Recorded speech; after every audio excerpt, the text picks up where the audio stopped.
এটাই পশ্চিমবঙ্গের চিত্র। এখানে সিবিআই আক্রান্ত, ইডি আক্রান্ত, যুক্তরাষ্ট্রীয় ব্যবস্থা আক্রান্ত, হাইকোর্টে বিচারপতি আক্রান্ত, সাংবিধানিক রীতিনীতি আক্রান্ত, এসআইআর এর মাইক্রো অবজারভার তিনিও আক্রান্ত হবেন। এটাই স্বাভাবিক, কারণ যে রাজ্যে সংবিধান এক্সিস্ট করে না, যে রাজ্যের প্রশাসনিক প্রধান সংবিধানের শপথ নিয়ে সংবিধানকে আক্রমণ করেন, সে রাজ্যের এটা পরিচিত চিত্র। এভাবেই নদী পেরিয়ে পালিয়ে জীবন বাঁচিয়েছিলেন ইডি অফিসাররা যারা শাহজাহানের বাড়িতে রেড করতে গিয়েছিল। আর এগুলো সমস্ত কিছু হচ্ছে প্রশাসনিক মদতে। এটা তো করছেন পশ্চিমবঙ্গ রাজ্য সরকার। মনিরুল ইসলাম কে? শুধু নিমিত্ত মাত্র।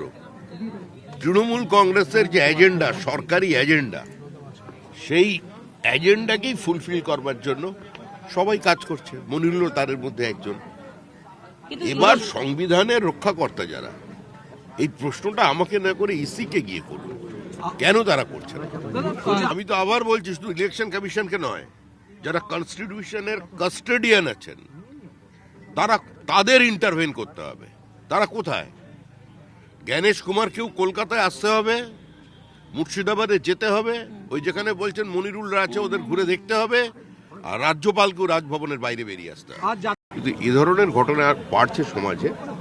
এর জন্য যেরকম সমাজবিজ্ঞানীদের, মনস্তত্ত্ববিদদেরও চিন্তাভাবনা করা উচিত, একই সঙ্গে সমাজের সমস্ত মানুষের চিন্তাভাবনা করা উচিত যে যদি প্রত্যেকটা অপরাধী মনে করে এই সরকারটা তাদের এবং পুলিশ কিছু করতে পারবে না, যদি ভয়মুক্ত হয়ে যায়, তাহলে আরো বিপজ্জনক। এখন তো তৃণমূল একটা গভীর অসুখ তৈরি করে দিয়েছে সমাজে।